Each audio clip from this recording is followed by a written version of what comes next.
Hi guys, welcome back to my channel.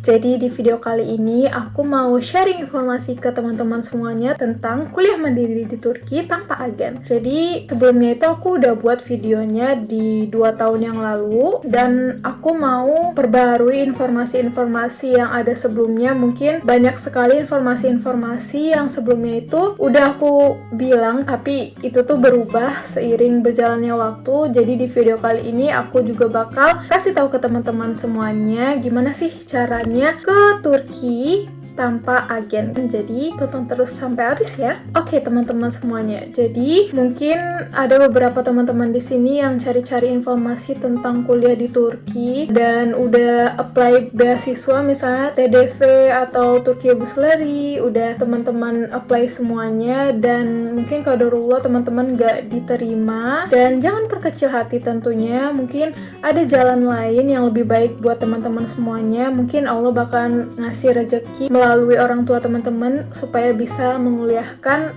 anaknya, yaitu teman-teman itu kuliah di Turki dengan jalur beasiswa dari orang tua tentunya. Sama kayak dulu, aku sebelumnya itu cari-cari gimana sih kuliah di Turki itu tanpa agen. Nah, waktu 2 tahun yang lalu itu informasinya itu jarang banget karena kebanyakan yang kuliah di Turki itu melalui burs atau beasiswa atau enggak mereka itu kesini tuh dengan pakai agen gitu. Jadi source informasi untuk kuliah mandiri di Turki tanpa agen itu sangat terbatas. Makanya itu aku dulu 2 tahun yang lalu juga buat grup untuk teman-teman itu bisa mendapatkan informasi dari teman-teman yang lain gitu. Jadi teman-teman kalau mau masuk ke grupnya bisa langsung aja ke link yang di bawah ini. Nanti aku kasih linknya soalnya udah lumayan banyak anggotanya di sana. Jadi teman-teman bisa menanyakan dan juga baca-baca informasi soalnya di situ juga kadang aku sharing informasi-informasi terbaru gitu mengenai kuliah di Turki. So buat teman-teman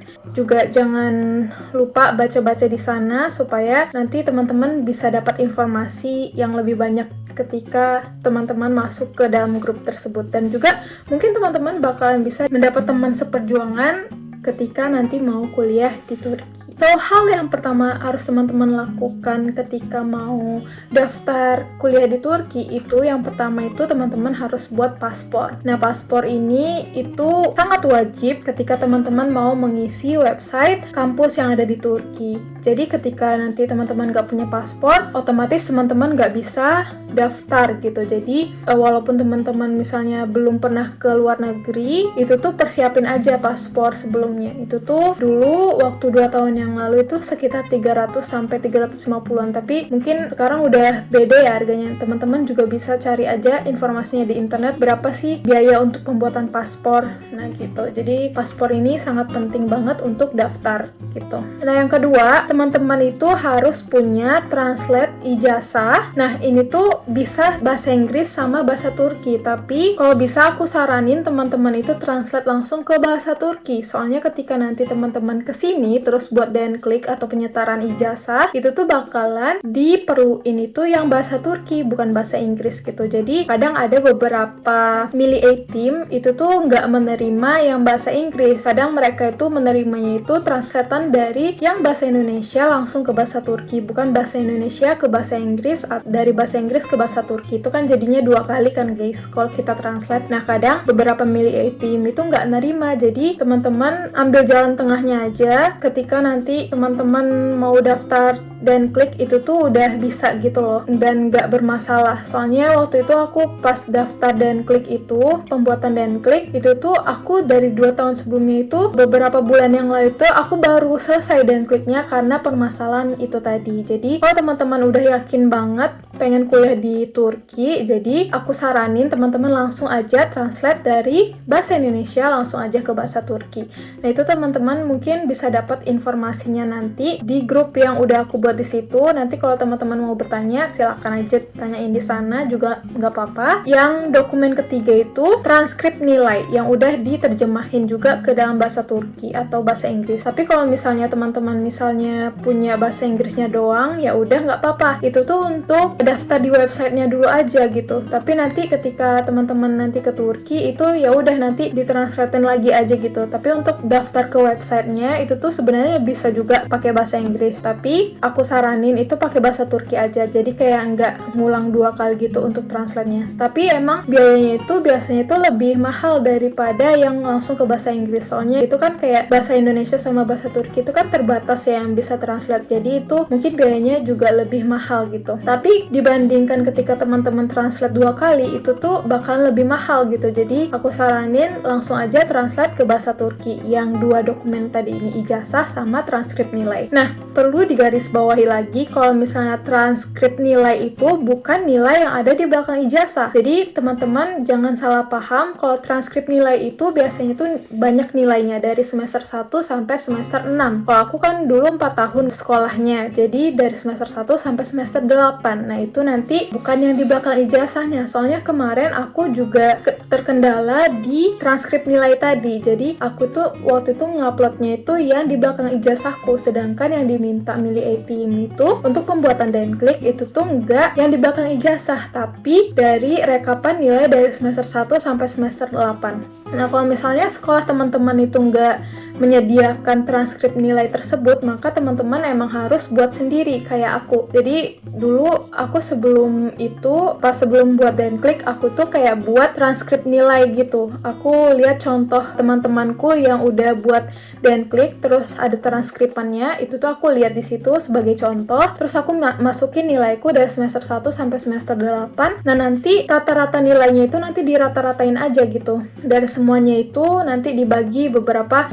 sih mata pelajarannya, nanti itu bisa dapat nilai rata-rata. Nah, itu nanti aku kayak kirimin ke sekolahku, terus nanti guruku itu nanti lihat lagi nilainya apakah udah pas. Kalau udah pas, udah di ACC, itu nanti baru ditandatanganin oleh kepala sekolah. Jadi sebelumnya itu aku juga nggak bahasa Indonesia, aku kasihin ke guruku yang di sekolah Semakpa dulu, tapi kayak aku translate sendiri gitu, aku cari gitu apa sih bahasa Inggrisnya gitu. Itu tuh juga jangan sembarang translate dari, kan biasanya kan orang translate-nya itu cuman translate dari bahasa Indonesia ke bahasa Inggris pakai Google Translate kan. Nah, itu jangan kayak gitu, tapi teman-teman emang harus cari satu-satu apa sih bahasa Inggrisnya dari mata pelajaran tersebut, karena nanti bakalan dicek lagi di sini gitu. Jadi jangan sampai salah. Dan kalau udah ada 3 dokumen tersebut, teman-teman udah bisa langsung daftar ke univ yang sekiranya nggak membutuhkan YOS gitu. Misal kayak Barton Univ itu, kampusku yang sekarang itu kan sebelumnya itu nggak ada YOS, tapi sekarang itu udah ada YOS. Jadi teman-teman nanti harus ujian gitu. Aku masih belum tahu gimana ujiannya, tapi teman-teman juga bisa cari kampus yang lain itu tanpa menggunakan YOS. Itu tuh udah 3 dokumen tadi tuh udah cukup banget untuk daftar ke kampus di Turki. Jadi emang teman-teman harus banyak searching gitu. Tapi misalnya kalau teman-teman mau ke kampus yang bagus di Turki, misalnya itu top 10 kampus Turki, itu tuh biasanya mereka menyediakan YOS di masing-masing univ mereka gitu. Jadi teman-teman emang harus lihat banget websitenya apa sih syarat-syaratnya gitu. Biasanya kampus top 10 itu mereka harus ada YOS atau SAT. Nah, jadi kalau teman-teman mau masuk kampus yang bagus, itu tuh teman-teman antara tes YOS atau nilai SAT teman-teman. Nah, itu SAT itu kan kayak ujian internasional ya. Jadi kalau teman-teman misalnya udah pernah SAT, itu tuh teman-teman juga bisa pakai sertifikat SAT teman-teman itu, terus kayak cantumin aja nilainya dan dokumennya gitu sebagai syaratnya gitu atau buktinya gitu. Terus kalau misalnya YOS itu tuh biasanya itu, misalnya kalau Univ Istanbul, Universitesi itu tuh biasanya diadain di negara masing-masing gitu. Misal kayak waktu itu aku mau tes YOS, tapi itu nggak jadi karena COVID waktu itu tuh aku udah bayar 300-an, tapi itu udah hangus aja karena nggak jadi, dan itu agak disayangkan sekali ya guys, tapi nggak apa-apa, it's okay. Mungkin teman-teman juga harus tanyain lagi gimana sih ujiannya itu nanti di mana gitu. Kadang mereka ada di univ-univ lain di Indonesia diadain ujian YOS ini, nanti teman-teman langsung tanyain aja gitu dari pihak kampusnya, bisa dilihat di website univ tersebut gitu. Jadi teman-teman emang harus cari-cari lagi informasi univ apa sih yang mau teman-teman daftar. Nah, jadi dari 4 dokumen itu kan ada paspor, terus ijazah, transkrip nilai, sama SAT tadi kalau teman-teman ada. Jadi kayak 3 doang yang wajib ini kalau teman-teman mau daftar ke kampus yang nggak ada SAT atau IELTS-nya. Nanti teman-teman juga harus lihat apa sih bahasa pengantar teman-teman yang bakalan teman-teman pilih gitu. Kalau misalnya di Turki itu tuh biasanya yang lebih murah itu bahasa pengantarnya itu bahasa Turki. Jadi teman-teman di awal tahun itu teman-teman harus belajar lagi Tomer. Nah, Tomer itu biasanya ada dari level A1 sampai Jebir gitu. A1 sampai C1. Nah, teman-teman kadang ada beberapa kampus itu dari A1 sampai C1. Itu tuh kayak kampus aku. Tapi ada kampus lain yang cuman dari A1 sampai B2 itu udah cukup gitu. Jadi teman-teman juga harus lihat lagi websitenya. Dan kalau udah teman-teman daftar IELTS, itu tuh nanti teman-teman bisa langsung buat visanya itu. Jadi kalau udah teman-teman dapat LOA, Letter of Acceptance, itu tuh teman-teman juga bisa langsung buat visa gitu. Waktu itu aku buat visa itu juga sendirian, nggak pakai agen. Aku langsung datang ke Jakartanya langsung untuk mengasih dokumen-dokumen yang diperluin untuk pembuatan visa. Jadi seingat aku, dokumen yang tadi itu semuanya itu harus dibawa nanti ketika pembuatan visa gitu. Jadi teman-teman bisa langsung aja cek di kedubesnya Turki yang ada di Indonesia, itu kalian searching aja di situ. Apa sih syaratnya sekarang? Soalnya kadang beda-beda syaratnya per tahun gitu. Jadi teman-teman make sure lihat lagi websitenya supaya teman-teman itu nggak salah. Karena pembuatan visa ini juga lumayan tricky gitu. Kadang ada yang cepat diurus, tapi kadang ada juga yang lama. Waktu itu juga ada beberapa masalah ketika aku pembuatan visa itu, tapi alhamdulillahnya udah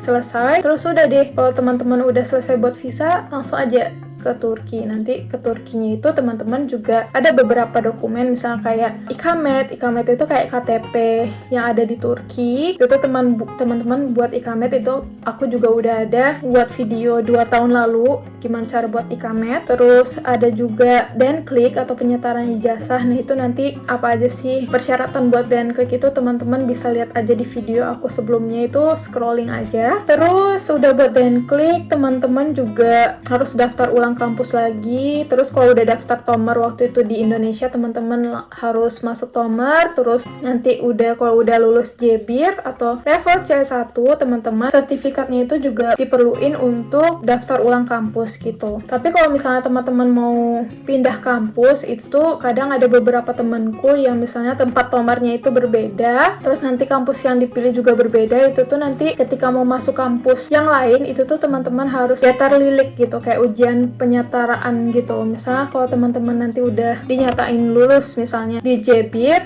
di kampus yang sebelumnya, itu tuh kadang nggak diterima gitu di kampus yang lain. Jadi teman-teman itu harus ujian lagi. Udah selesai ujian, oh ternyata kemampuan teman-teman itu untuk di univ itu cuma sampai B-Bir. Jadi teman-teman harus lagi ngulang dari B-Bir atau dari B1. Teman-teman harus ngulang lagi Tomer di sana dari B1, terus nanti kalau lulus nanti B2, nanti kalau lulus lagi nanti C1 gitu. Jadi itu tergantung sama univ yang teman-teman nanti pilih gitu.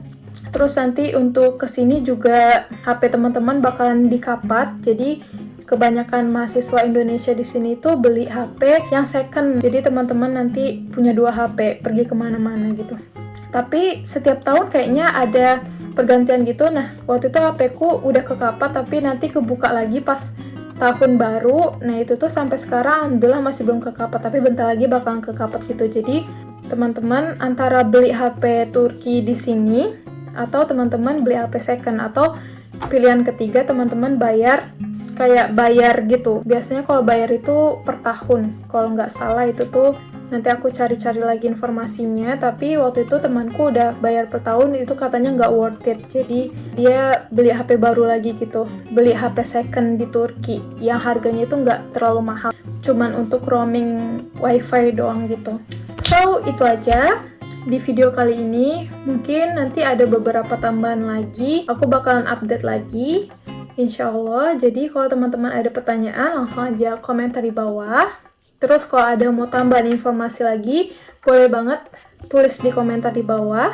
Nanti teman-teman juga bisa cari-cari teman mungkin di grup yang udah aku buat. Linknya juga udah ada aku kasih di bawah. So, thanks so much for watching and see you guys on my next one.